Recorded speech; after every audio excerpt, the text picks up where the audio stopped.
Bonjour et bienvenue dans cette nouvelle vidéo. Je suis ravie de vous accueillir comme chaque semaine pour la vidéo de l'article de blog. Alors, cette semaine, dans l'article de blog, j'ai décidé de traiter d'un petit peu, pas tout, mais d'un petit peu de vocabulaire de la défaite.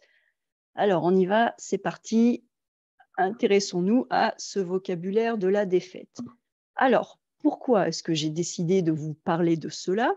Eh bien, c'est tout simplement, comme je l'explique au début, en cherchant des articles de presse pour, évoquer les élections législatives de ces 2 dernières semaines parce que, vous le savez peut-être, au mois de juin 2022, nous avons, les Français ont, été appelés à aller voter pour, élire leurs députés.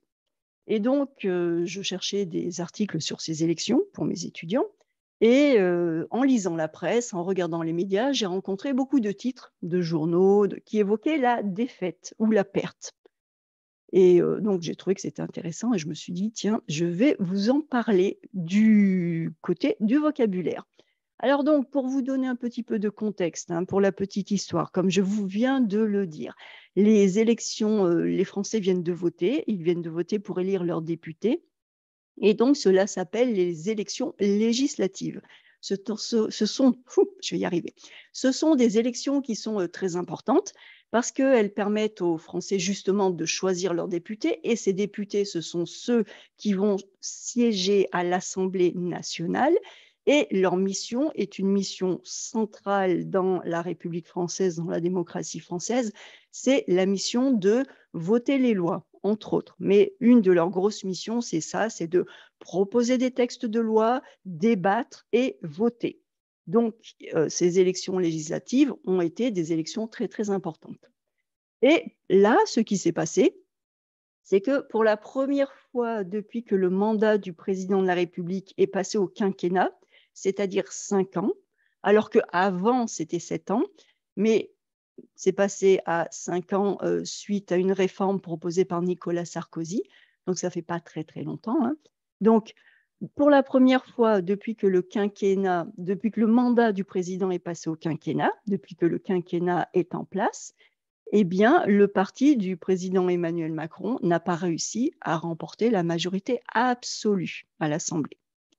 Et donc, vous pourrez peut-être vous dire: «Bah, qu'est-ce que ça change? Qu'est-ce que ça fait?» En fait, ce qui est gênant pour le président, d'une part, c'est que, il a été élu au mois de fin avril, début mai. Il a été élu et donc, ce que ça veut dire, c'est que, les Français ont déjà un petit peu changé d'avis.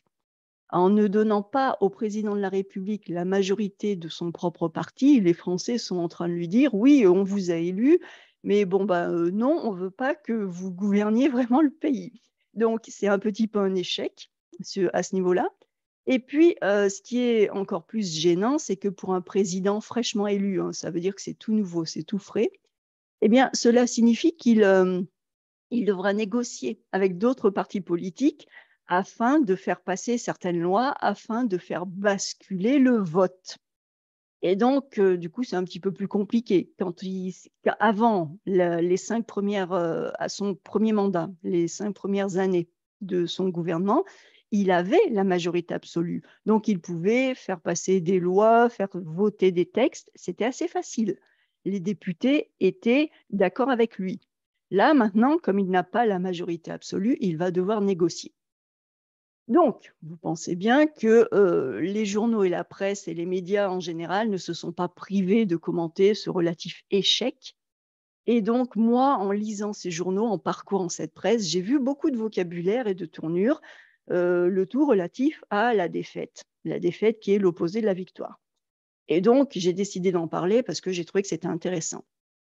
Donc, je suis partie pour une petite présentation de vocabulaire, sur ce point de la défaite. Alors, je ne vais pas tout traiter, ce n'est pas exhaustif, mais j'ai pris quelques expressions qui me paraissaient intéressantes. Alors, tout d'abord, une défaite. Alors, la signification d'une défaite, subir une défaite ou essuyer une défaite. Faites attention, regardez bien les verbes. On n'a pas une défaite. C'est pas j'ai eu une défaite. Non, non, c'est j'ai subi une défaite ou alors j'ai essuyé une défaite. Donc, subir une défaite ou essuyer une défaite signifie perdre, Mais ce n'est pas synonyme de perte. Ah, c'est pour ça que je voulais vous en parler. Ce n'est pas synonyme de perte. Et je vais vous montrer quelques exemples. Donc, par exemple, les armées du Sud ont enregistré une série de défaites inquiétantes ces derniers jours. Ça veut dire qu'ils ont perdu. Mais ils ont perdu dans le sens, ils n'ont pas eu de victoire. Les armées ont enregistré une série de défaites. Ils ont subi une défaite, ils ont essuyé des défaites. Ils n'ont pas gagné. À chaque fois, ils ont été battus. Ils ont perdu. Deuxième exemple, c'est une défaite sans précédent au cours de laquelle de lourdes pertes matérielles ont été enregistrées. Donc, vous voyez là cet exemple? Dans cet exemple, j'ai mis défaite et j'ai mis perte. La défaite, c'est quand on perd, quand on n'a pas de victoire, quand on est battu. Donc, je vais dire, c'est une défaite sans précédent. C'est une grosse, grosse défaite. C'est un gros échec. Au cours de laquelle, pendant cette défaite, pendant cet échec, de lourdes pertes matérielles ont été enregistrées. Et là, c'est des pertes, c'est l'idée de perdre quelque chose, mais un peu comme on perd ses clés, par exemple. On perd ses clés, donc on ne sait plus où on les a mises, on ne les a plus, ou alors on va perdre un être que l'on aime, c'est-à-dire que cette personne va mourir, va décéder. Elle n'est plus là, elle est absente. Mais ce n'est pas la même perte que la défaite. La défaite, c'est on est deux, on se bat, et il y en a un qui gagne et il y en a un qui perd.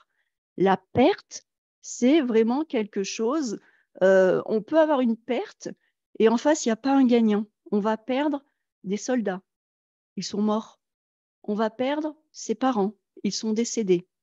Et puis, on va perdre ses livres ou ses clés ou ses affaires, on ne les a plus, on ne sait plus où on les a mis. Donc, la défaite et la perte, ça vient tout du verbe perdre, mais il y a une signification, il y a quand même une subtilité au niveau de l'emploi et du sens. Autre exemple, leur équipe a subi une lourde défaite lors des matchs de qualification. Ah, une lourde défaite, c'est un échec. Les matchs de qualification, c'est-à-dire que leur équipe n'a pas été qualifiée et une autre équipe a gagné, une autre équipe a été qualifiée. Son départ à la retraite est une lourde perte pour notre société. Voilà, il part à la retraite, c'est une grande perte, mais ce n'est pas un échec. Il part à la retraite, il va vivre sa vie, il va faire quelque chose d'autre. Mais pour la société, il va manquer, il ne sera plus là. Donc, une défaite, c'est l'opposé d'une victoire. On gagne une bataille, on perd une bataille. Donc, on a une défaite, on subit une défaite, on essuie une défaite. Alors qu'une perte, c'est synonyme de ne plus avoir. Donc, les deux noms viennent du même verbe perdre, mais avec une signification différente. Donc, attention, on a une nuance. Alors ensuite, une défaite ou un échec? Bah oui, encore. Donc là encore, il y a une petite différence de sens, une nuance qu'il faut bien comprendre quand on arrive, surtout quand on arrive à un niveau de perfectionnement en français. Alors, je vous donne des phrases. Il n'a pas réussi son examen, c'est un gros échec pour lui. Son mariage est un échec complet, il est très malheureux. Il a essuyé une défaite lors de ce tournoi de tennis, c'est un échec personnel très douloureux pour lui. Alors, est-ce que vous voyez un petit peu, est-ce que vous percevez les nuances? Donc, on va parler d'un échec quand il n'y a pas de concurrence directe. Un échec, ça peut être personnel. C'est notre perception. Ou c'est la perception de la personne qui commente, qui parle, qui donne son avis. Mais l'échec, c'est relatif. Ça correspond à un ressenti personnel plus qu'à une lutte perdue face à un concurrent. Ce qui se passe, c'est que, vous voyez, là, je dis, il n'a pas réussi son examen, c'est un gros échec. Bah oui, il n'a pas réussi son examen. Pour lui, c'est un échec. Pour quelqu'un d'autre, ça serait peut-être, bon, bah, j'ai pas réussi mon examen, mais j'ai des circonstances atténuantes. Et puis, c'était la première fois, j'y allais seulement pour voir, pour comprendre. Et ce n'est pas très grave parce que j'ai appris beaucoup de choses et l'année prochaine, je vais réussir mon examen. Donc, l'échec, c'est cette perception personnelle. La défaite, là, les armées ont enregistré une série de défaites. La défaite, vous êtes le commandant, le général, et puis bah, vos armées se prennent doivent reculer, elles sont battues. Vous ne pouvez pas juste dire ah non, non, c'est subjectif. Je pense qu'on a beaucoup appris et on fera mieux, c'est pas un problème. Non, la défaite, c'est vraiment quelque chose qui est plus factuel. C'est un fait, on le constate. Parce que lors d'un match, vous gagnez ou vous perdez. C'est une victoire ou c'est une défaite. Votre échec, ou l'échec, c'est quelque chose qui est plus subjectif. C'est votre ressenti. C'est un échec. Donc là, son mariage est un échec complet, il est très malheureux. Voilà. Mais c'est pas une défaite. C'est un mariage, c'est pas un match. C'est pas que lui a un échec et son ou sa partenaire a une victoire. Quand il y a un échec, c'est notre ressenti. Et puis peut-être que l'autre vit, la fin d'un mariage comme une libération, on ne sait jamais, hein. Donc l'échec, c'est le ressenti et c'est personnel. Alors ensuite, par rapport à notre vocabulaire de la défaite, hein, la défaite, la perte, la défaite, l'échec et être défait. Alors être défait, ça signifie quoi? Eh bien, être défait, là, on passe aux conséquences physiques et psychologiques d'une défaite ou d'un échec, hein. Être défait, c'est quand on se ressent, c'est ce qui nous arrive une fois qu'on se dit: «Ah, j'ai été battu. Ah, j'y suis pas arrivé». Donc, par exemple, les villageois voyaient passer des rangs de soldats aux mines défaites, à la démarche fatiguée, au regard vide. Alors déjà, défaite, c'est un adjectif, on va l'accorder. Et donc là, ça c'est quelque chose qu'on verrait beaucoup en littérature ou dans les récits de guerre. Bah, quand on a eu une défaite, les armées qui ont enregistré une série de défaites, eh ben, quand elles se replient, eh ben, on va probablement voir passer des soldats aux mines. Les mines, ce sont les visages, aux mines défaites. C'est-à-dire que, bah, ils sont pas en train de rire, ils ne sont pas très gais, pas très contents, ils sont tristes. Ils ont eu probablement peur, ils sont peut-être blessés, ils sont, déçus. Donc voilà, une mine défaite, c'est ça. Deuxième exemple: «Mais quelle mine défaite! Allons, remettez-vous». Donc ça, je le verrais bien dans un roman, je ne sais pas, de Balzac, par exemple. Voilà, la un personnage vient de recevoir une très mauvaise nouvelle et ça se voit sur son physique et quelqu'un lui dit: «Mais allons, remettez-vous, contenez-vous, souriez un petit peu, ne vous montrez pas avec cette mine», encore une fois, ce visage, cette mine défaite. Et autre exemple: «Elle semblait totalement défaite par cette triste nouvelle». Voilà, elle a appris une nouvelle, elle a reçu une nouvelle, ça ne lui fait pas plaisir et donc elle est sous le choc de cette nouvelle et elle a la mine défaite. Elle semblait défaite, elle est défaite. Voilà.